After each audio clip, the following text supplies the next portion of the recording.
The holidays are almost here, so it's time to get your financial picture wrapped up so you can have a great Christmas and a happy new year. Reach out to me at coachwestc@gmail.com to get some financial coaching. You're listening to the Dollars and Cents Radio Show with Jonathan Edmond, the conspiracy theorist, and Wes, the economist. Don't forget to send us your emails at dollarscentsgs@gmail.com, and please follow us on Instagram and X at dollarscentsgs, on Facebook at Dollars and Cents, and please listen to us on the podcast format on Spotify and Apple at Dollars and Cents Radio Show. There's still time to enjoy the water, so reach out to Real King Charters and book today for a sunset cruise or a sightseeing time out in the ICW and into the ocean. Reach us at realkingllc@gmail.com. realkingllc@gmail.com. This segment is sponsored by Wave Beach Realty, 843-957-3872. All right, welcome back into another edition of the podcast. And we're going to continue our election series this week on Harris. Yeah. Why did she lose? So I would like to talk about why she lost and why the Democrats lost, because Okay. they go together, but they they're did, because they different. lost key states. Pennsylvania Senate. Well, as we record this on the 8th, the actual Senate race for Arizona has not been called. It looks like Lake's going to lose it, but it has not been called yet. Yeah. I mean, I think it'll be fine, but yeah, it blows my mind how slow it takes to count these votes. The end of these votes, like what's going on over there that they are so slow? I mean, I don't ever understand that. We're going to talk about this on another segment, but there's 53 already.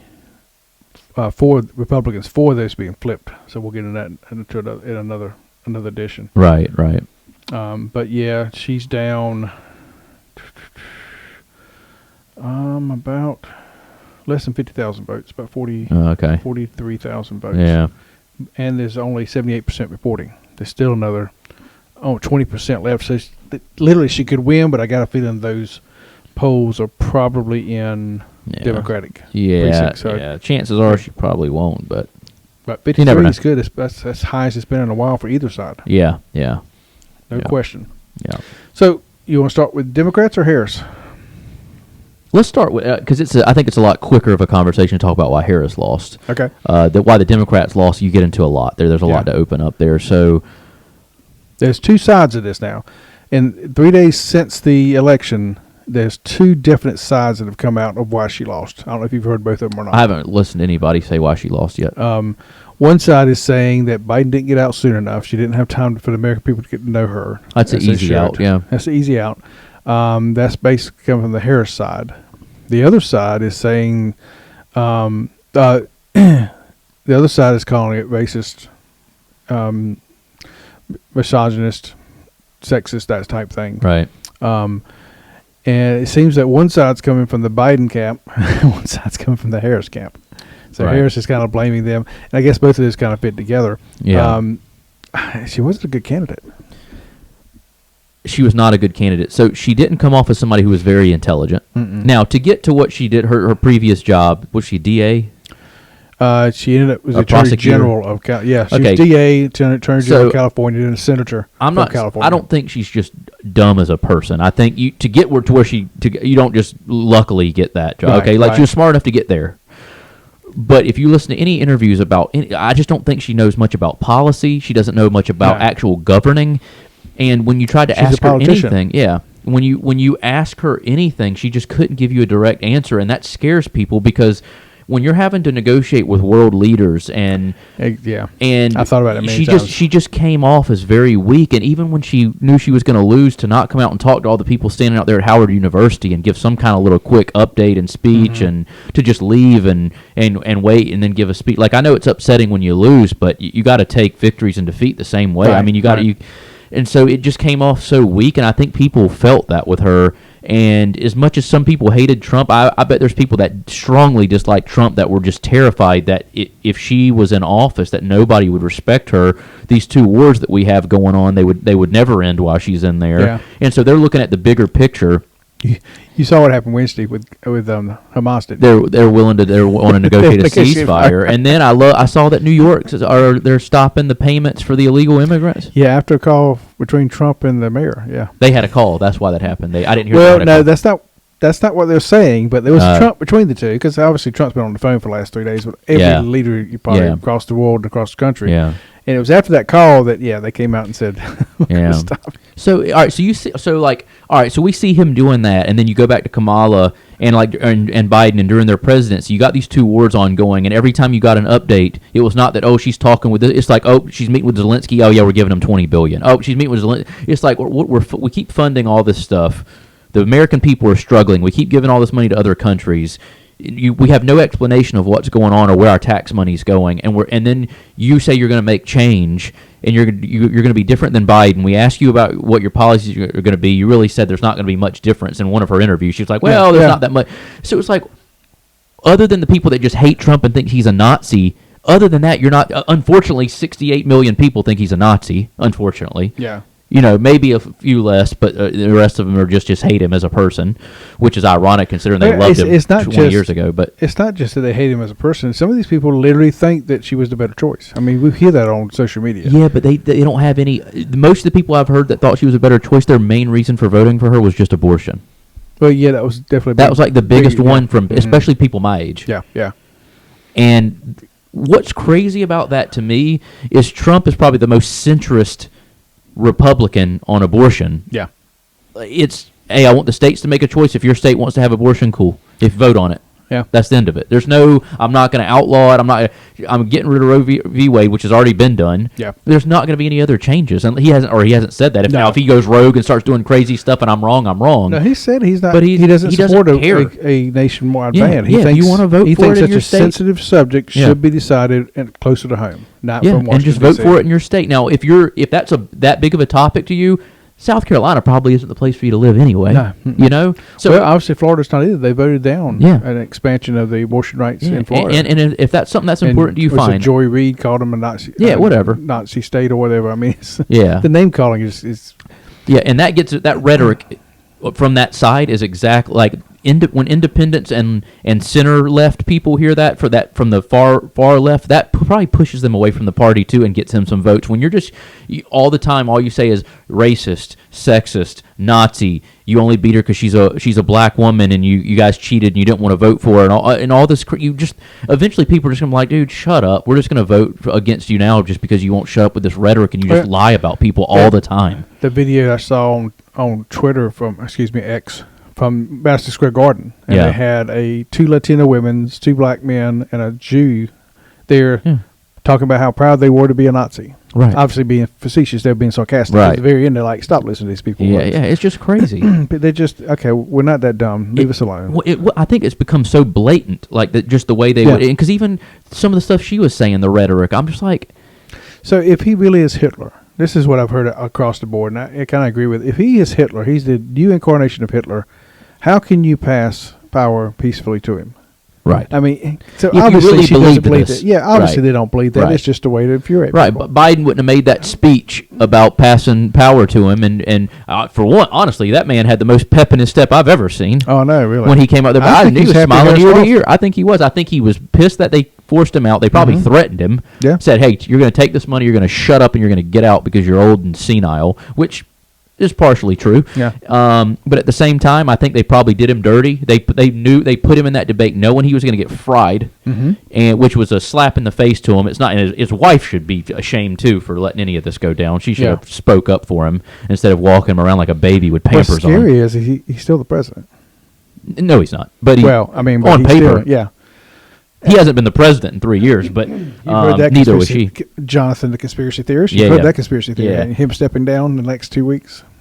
To make her the police president. Oh yeah, I see. That's all over Twitter. Them saying that they should do that. Yeah. Well, he didn't. That's not what his speech said. No. And he'll forget that. He'll forget that was even said anyway, so it won't matter. But that's true. Yeah, what they did to him. I mean, I don't like him at all. I think he's a horrible president. I think even when he was in the Senate and everything else he had done in the past wasn't very good. So I don't like him at all. But what they're doing to him now, or what they were doing, was just lie to the American people. It made it obvious, one, that he doesn't really run the country. Like, okay, if you're in the Democratic Party and you're the president, you're not really running the country. Now, Obama probably was, because him and the Clintons were this. Yeah. That's who was running the Democratic Party, and people were sick of that corruption, and people could see right through it. It's like, Biden's not running the country. She's out campaigning, so she hasn't been making the decisions. She's not doing anything. Right. She's not meeting with anybody. So who's making the decisions? And when you have like Obama going out and Hillary and all these people like fighting so hard for it, and you have all these stupid celebrities going out that nobody cares about, after a while you just are able to see right through it. You're able to see right through it, and people are just so sick of it. And Trump might not stand for a lot of things that people like. He might not be the best role model or the best, what you want your kids to look up to. But at the end of the day, he represents this type of change that we don't ever see, and people have so much mistrust in the government and the media and everything else. They're like, it's like a breath of fresh air. It's like anybody can get in there now. Like if you're on the Republican side and you're just not like your average politician, can go in there and just change some stuff. And then you start getting these endorsements from all these Democrats that have moved over. And it's like, okay, people are fleeing this party and coming over for a reason. And then you saw even how they tried to prosecute RFK for running against them. He was going to run as a Democrat, and he said he would have never even endorsed Trump, and he would have stayed running as a Democrat if they hadn't tried to take him to court every day and get him off the ballot. And then he switched to independent, and he was in court every other day getting sued off the ballot. And so when you're trying to... And then they try to keep him on the ballot. Right. You saw that. Right, yeah.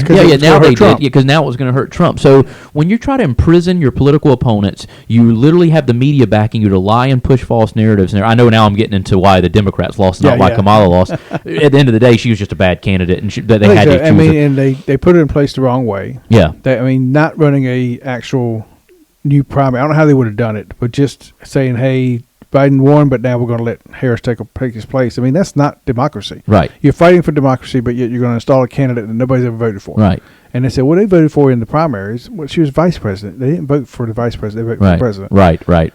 And go back to that. They wouldn't let RFK run against Biden. Yeah. They made sure he wouldn't get in the primary. And they did everything they could to keep him off the debate stage, too. Yeah. It's like, if you're going to do that to make sure you get who you want in power, and you're literally going to manipulate the system, and then you're doing it blatantly where people can see it, eventually, because RFK had a pretty good following. All right, so he was getting maybe 5% of the vote, which is high for an independent. It is. 5% of the country, or in most states, 5% of the people in those states loved him. And now that he endorses Trump, you just lost 5% because you want from your party, because you wanted to do grimy things, and the people following him, like me, that were listening to his podcast, and when he was talking about how they were suing him and coming after him, and all the things they were doing to him and denying him Secret Service protection and all these things. That still, I don't understand that at all. They literally candidates get Secret Service protection because of his father, right? Because he was assassinated. It was just a slap in the face.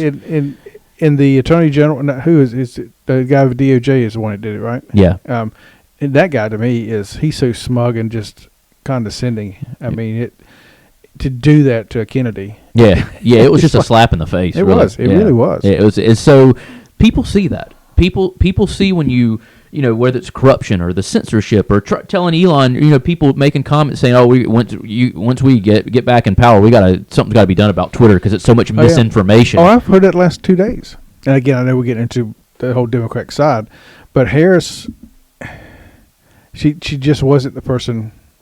No, she was the wrong candidate for them to put up, but because the way they took out Biden, it was almost like they had to put her up. It just was the only thing that looked right, and she checked all the little boxes that they thought might push her over the edge. The conspiracy theory behind that is Biden made sure Obama and the Clintons didn't get who they wanted by nominating her right away. Yeah. Because he was mad at them, and because I still think Michelle Obama was going to be nominated at Chicago. And sadly, she would have probably won. She probably would have. She really would have. And so, actually, that would have been a lot harder fight anyway. Yeah. Because she don't have a record to kind of talk about. Maybe she wouldn't have, because I think enough people hopefully would have still seen past the Democratic Party. Nothing to do with Michelle Obama whatsoever. I'm just saying the Democratic Party and what they're doing to other people, and just the corruption and just how nasty they are. I think enough eyes were open to that it would have still went his way. But it's just wild what they got away with, and it just feels like the win for me isn't necessarily Trump as much as it is just that people opened their eyes and saw past all all the grimy, corrupt, horrible things they were doing on that side. They really need to go reform that whole party because it's disgusting what they were doing. And even the 34 felonies against Trump, aren't the charges the 34 like nobody's ever been in prison for what? No. It was just, they were technically misdemeanors, weren't they? Yeah. And they kept calling him a felon, but they were all misdemeanors. Yeah.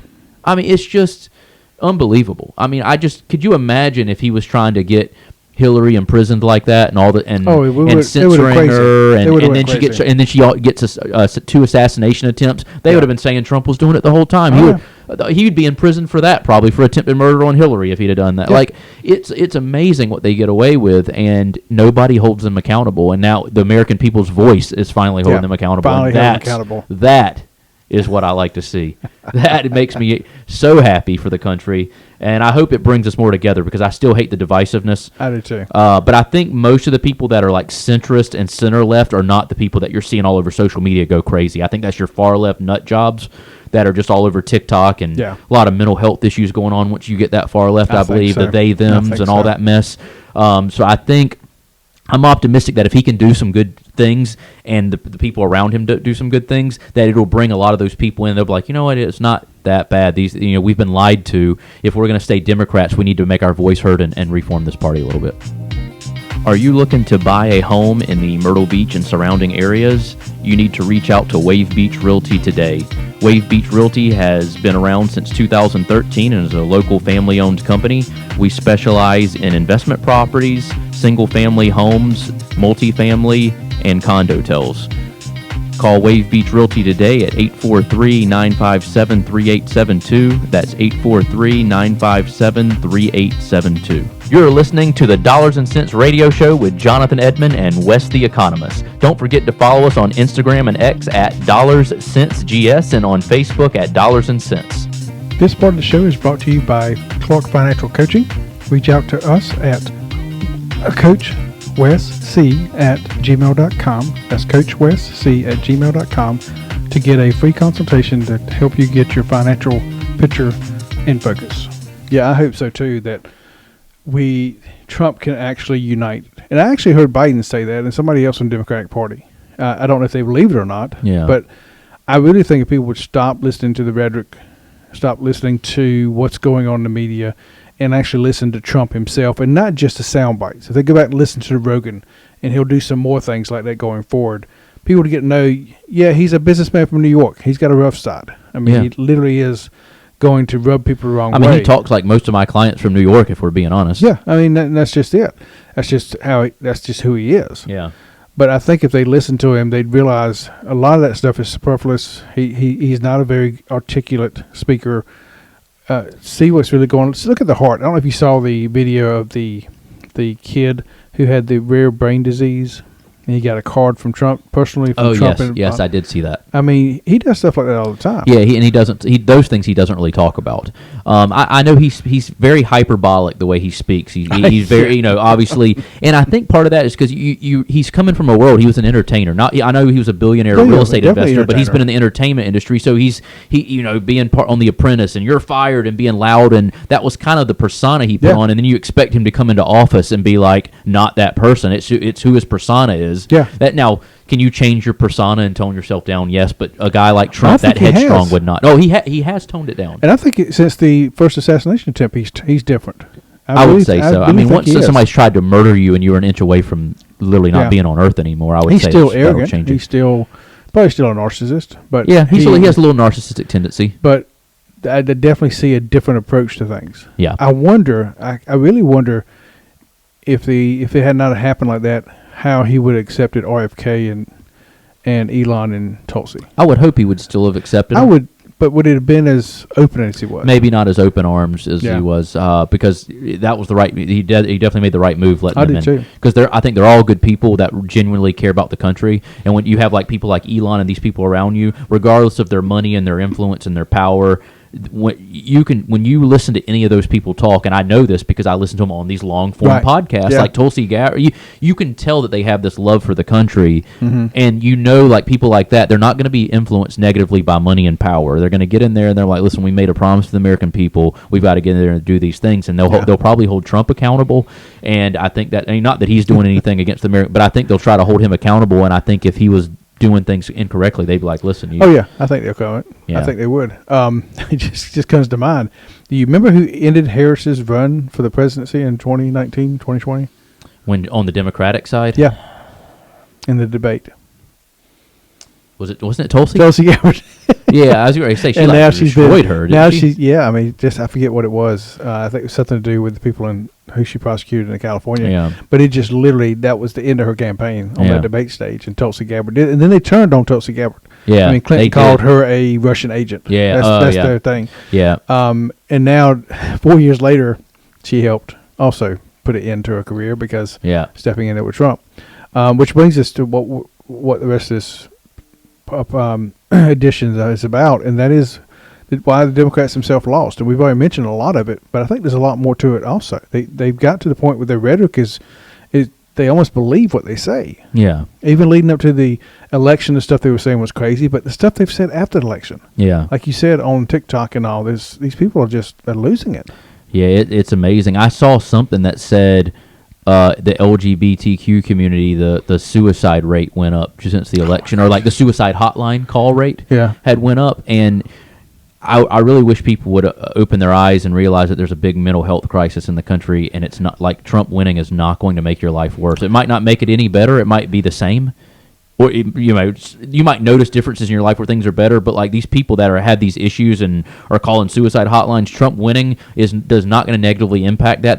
That's just in their head that they think that. Well, but the media and all have kind of led to it. I've heard. Well, the media is to blame. They've probably killed people. They have. In all reality, they have told the LGBTQ community that if Trump wins, they're going to lose their rights and they're going to be put in jail. I mean, and not maybe not on CNN per se, but these podcasts on that side, they literally just take this stuff and run with it. I don't understand where it comes from. I don't know. I even saw a video. Has Trump said that he's going to put somebody in jail for their sexual orientation? Never. And what's crazy is I even saw one video where like this lady was crying on, which to be able to like open your TikTok account and like get to the point where you're like hitting the record button and then to start crying. It's like almost so fake that I want to like kick these people in the face. I don't condone violence. I'm not kicking anybody in the face, but like I even saw one where it was like this black lady and she was crying and said she was scared to go to sleep because she thought the next day she was going to wake up in chains. And I'm like, oh, come on, dude. Like, really? That's what you think? You really think we're just going to bring back slavery because Trump's in office? Which it might just be that. Or a lot of it might be that. Or there's some mental issues, and not being mean, but maybe you need to talk to somebody. Yeah, I think there's a lot of mental health issues. Well, that's across the board. I'm not saying that if you're in a certain community that you have mental right. No, I guess across the board, but like it's bad. The mass shootings, the use of medications, what goes on in our schools. I mean, at Harvard actually canceled a lot of classes on Wednesday. They had grief counselors available to the students. Econ class that. I probably got it on my phone here, but they were telling the students that the normal quiz for the day was optional, trying to give them. And they've softened up so much. And that's Harvard. And honestly, and that's the problem with the schooling institutions as well. They're so Democrat and so far left that they've softened like us as humans, and they're doing that to the youth, and it's such a detriment to them. I mean, I've seen it firsthand, and it's a real problem, and that the whole. I'd be scared to send my kids to college right now. Oh, I would be too. Definitely. This is a colleague of mine sent this to me. It's information out of an article. Several classes at Harvard University were canceled on Wednesday so students could process the aftermath of President-elect Trump's win. In some classes, attendance was optional and deadline for assignments were extended. That's like... you would think that like we got bombed or something and they need to process the death or something. That's what it sounds like a major traumatic catastrophe had happened. And it's like the aftermath of we're literally all awake today, have a normal life. Literally, like there's 2 wars going on and people are dying every day, and we're like having to take the day off because of the aftermath. That's our. We have softened so much as a society. It frustrates me so much that we have softened so much as a society that people are that weak-minded that I can't go to work today. And that's at Harvard, supposed to be our academic pinnacle of our. Used to be academic pinnacle of our university system. Yeah. And this is what it's come to. Yeah, it's sad. It's really sad. We'll have to get into it one day on a segment on a podcast. But Harvard is really giving away grades. Economics is a hard course. Anybody who's listening knows it. I know there's not a lot of people out there who love their economics course. But at Harvard, if you went since COVID, you probably got at least a B or A. Yeah. It's like 90% of their students are making A in economics. Right. That doesn't happen. Yeah. I'm sorry. So it's just falling apart. Yeah, I mean, the degree is so watered down now. It is. It's just when you have these professors that are just babysitting you and helping you slide by to get your degree, one, they're doing you no favors because the real world isn't like that. No. When you get out of school, nobody gives you handouts. No. I got thrown into the real estate world, and it's one of the most anything in sales is the most cutthroat thing you can be in as far as like survival of the fittest. Yeah. And if I had gone to college first and had a degree, and the way they're doing it now, and just babying everybody, and we'll give you an extension on your assignment, and then I had started real estate, I would have been eaten alive because they'd be like, move out of the way. They'd have been you're a sheep. Move. We're gonna eat you alive. But I think that leads into what we're talking about with Democrats losing. There's so many people that are at the top of the Democratic Party that are from that type of academic background. Yeah. That think they know better. And this goes into Dr. Thomas Sowell gets into this all the time about listening to the quote-unquote experts and how it has devastated our country for the last 100 years. Yeah. That these experts, they may be experts in a field, or they may have been put up as experts because they're academics. Yeah. Platform, but they literally don't understand how the world works. Yeah, and I just made me think of something. I was on Twitter the other day, and somebody posted this stupid chart of the uneducated voters that voted for Trump versus educated voters, and they were like, showed the chart and how many most of the educated voters had voted for Kamala, and they were like, what does this chart tell you? And they were basically trying to say that Trump supporters are just stupid and uneducated. Yeah. And I literally commented on it, and I was like, I know more small business owners that are extremely successful that never spent a day in college than I do people who graduated college with multiple degrees and are highly successful, which is the truth. It is. Most of the people I know that run businesses and that have been extremely successful in life, they either dropped out of college or they never went to college, or they may have went to college, got a 2-year degree, 4-year, just a basic business degree, but they opened businesses their education in school, if you ask them, they would not even bring that up as the reason they're successful. Right. So just the fact that that's the Democratic mindset, that, Republicans that's the problem. They think everybody, if you vote red, you got to be some stupid racist Nazi living in a single wide somewhere. That's what they think. Mm-hmm. Uneducated, poor, and that's fine. Plenty of poor people vote Republican. A lot of poor people vote Democrat. Yeah, and a lot of poor people in Democratic cities are on the street too. Yeah. Mm-hmm. So that mindset and undermining Republicans, and that's another reason they lost, because they just think we're stupid, and a lot of us can formulate our own opinions, and we're smart, and we've educated ourselves, and we're not taught by some super liberal professors that everything's going to be okay and you can baby your way through life, because that's not how the world works. It's the most cutthroat. I'm worried as a professor. I'm worried that we are making the degree so worthless that it eventually will just do away with our colleges. Because what's the use of going?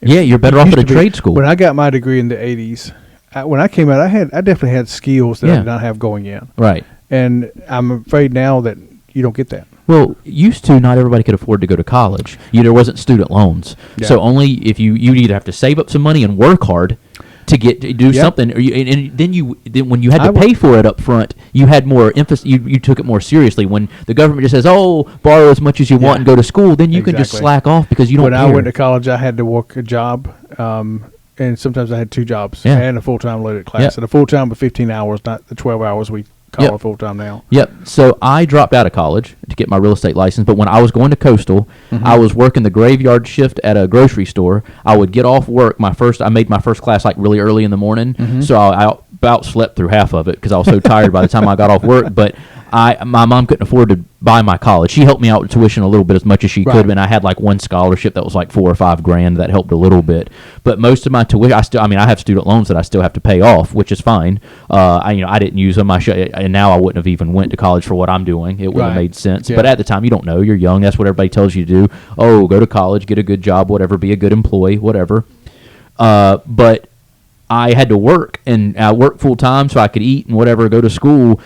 But now these kids, you can just take out student loans, whatever amount. They live off of them, and they don't. There's not any Like if I go get a loan on a house, there's so many hurdles I have to jump through to make sure I can afford that. They don't care if you can afford paying back the loan or not on your student loans. Oh, we'll just give you a low interest rate. You're good to go. Just apply. Yep. I know so many people who took out loans in the last 20 years, 25 years that have been paying on it for 10, 15, 20 years, and they owe more than when they started because of that low interest rate. Yep.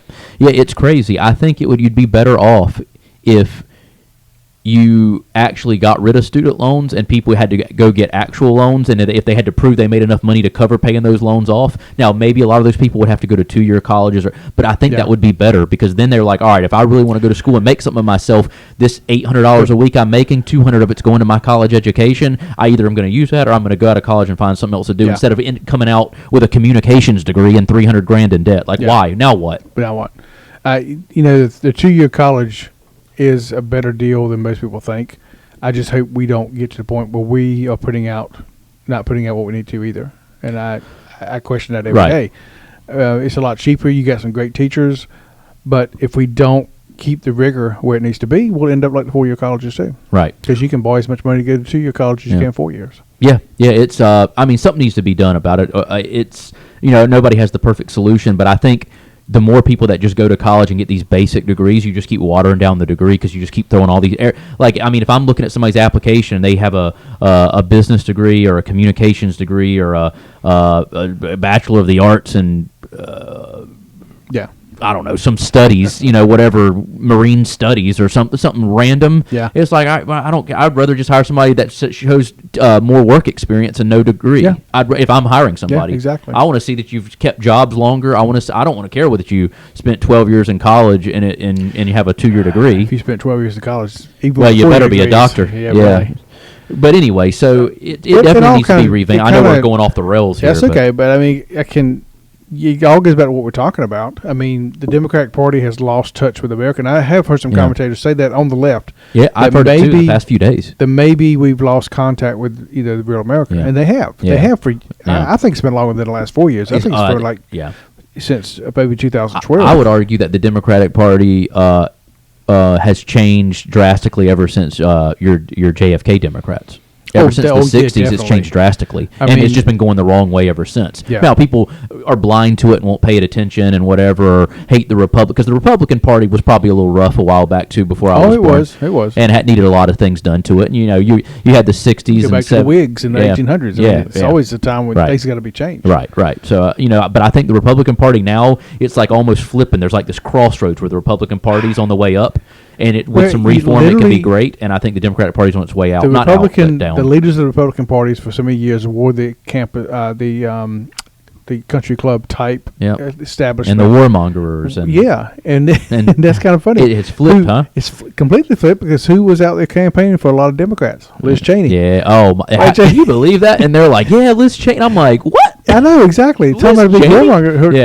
Her father, Dick Cheney, was one of the biggest ones. Oh, man. And I don't know if you noticed or not, though, everybody she campaigned for across the board lost. Yeah. I mean, because if anybody does any kind of research, that's the problem. A lot of your voters don't do any research or anything. No. They just hear the stuff on the news and they go out. That the majority of, I don't. Maybe the majority is a drastic thing to say, but a lot of people don't take the time. They're working. They're doing. They don't take the time to fact check anything. So that's the problem with the media, is like they'll force feed something down your throat. These people are just like taking it. They don't even know who Liz Cheney is. Or like, oh, this is another person worse than Kamala. See, they don't even. Probably didn't know that voted. Probably don't even know she was a Republican. That's sad. I guarantee you, most people under 30 have no clue who Liz Cheney is. Well, she was the Republican on January 6th committee. Yeah. In the House, usually the minority leader at that point gets to put people on committee. Yeah. And Pelosi wouldn't let that happen. She handpicked the Republicans on the committee just so she'd get out what she wanted.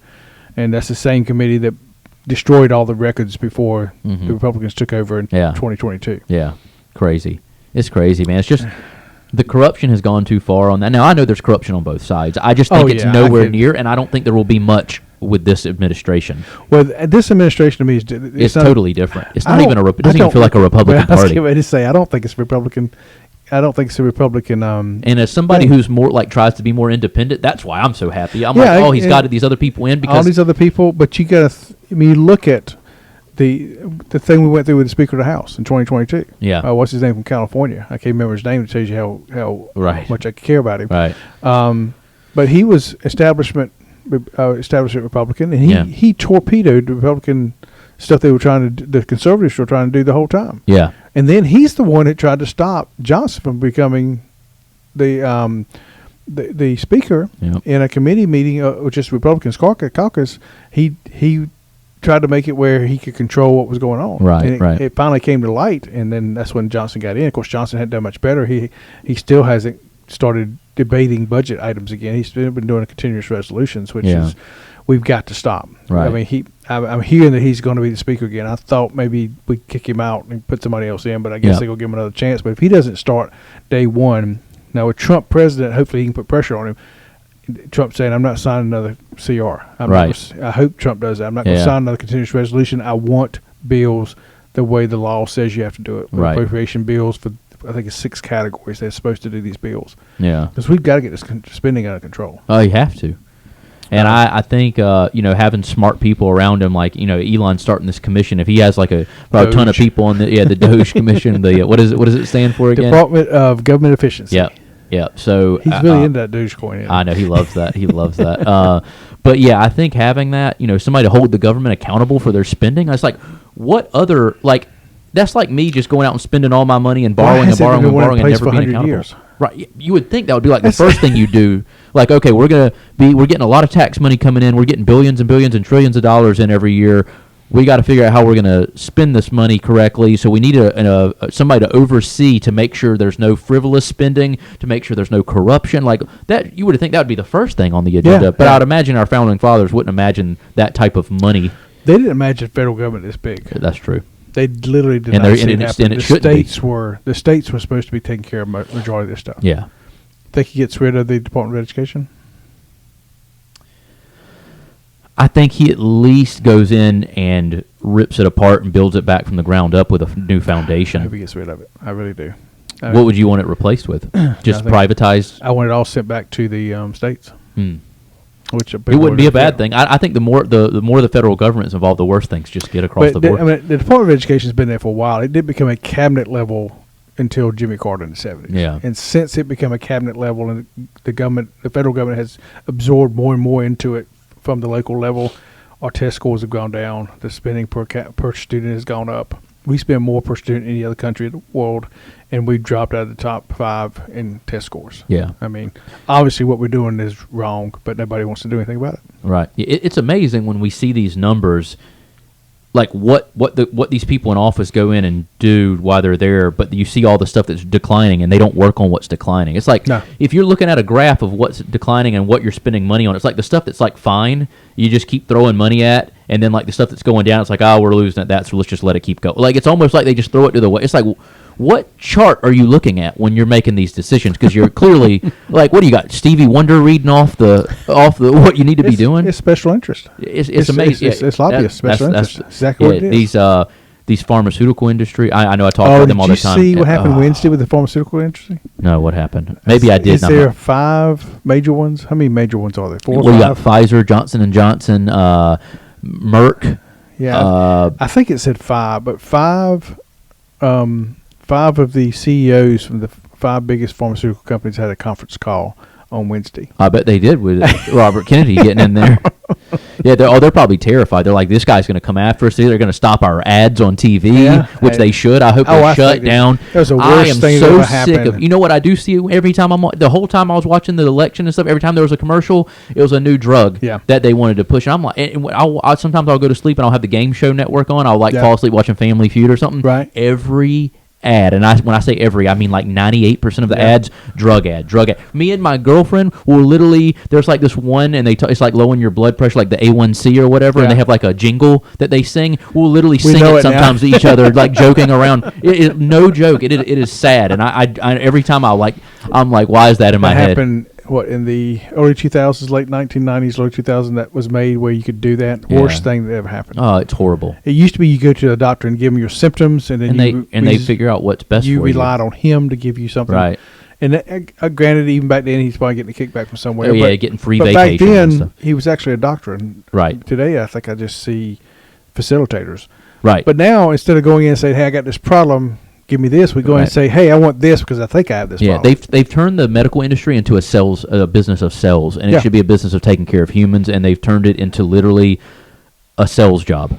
And it's how much money can you generate? Yeah. And that's where the hospitals, the drug company, all of it, and that's got to be reformed because we're becoming the sickest people in the world. Some of the, I mean, we are declining, and our life expectancy, is going to go down. I mean, cancer's rampant, heart diseases. You got all these things that are rampant, but these doctors are pushed to just treat the symptom, keep treating the symptom, keep treating the symptom. Don't solve the problem. Put the Band-Aid on it. Put the Band-Aid on it, and that's fine. Keep doing that, but eventually people are going to speak up. They're going to be tired of being sick all the time, and hopefully Trump just lets RFK go in there and just go to town on that stuff because he knows. Yeah, I've listened to him on multiple podcasts. Nothing political at all. Just talking about lawsuits he's had against drug companies and just environmental companies and things that they've done and ones he's won. And that's how he's become so popular. And he knows more than anybody I've ever heard. I want to read his book, The Real Anthony Fauci. I got to read that book soon. He wrote that book about him. I need to get that on audiobook. Talking about evil guy. My oh man! Don't get me started on him. Oh,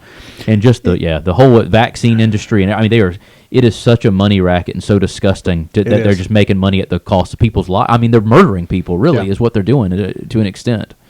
So I'm excited for a change. I know that's morbid, but I am excited that maybe some things will really get done. Anything else stand out about the Democrats losing? I mean, they're losing their core people. They're losing their core constituents. Let's see. So I wrote just a brief because I was making notes so I wouldn't forget what I wanted to talk about. So I put why Dems lost: corruption, censorship, using media to lie, false narratives about abortion, and Trump plans on abortion, neglecting going on the podcast format, guilting voters into voting for them, trying to imprison your opponents. Yeah. So I mean that's a good list. That's a good solid list of why people don't want to vote coming out. Democrat. Was it in Pennsylvania talking about sitting there in front of a group of black men saying, "Yeah, I know. I get a feeling that you guys, you're not wanting to vote for her because she's a woman," and it's like.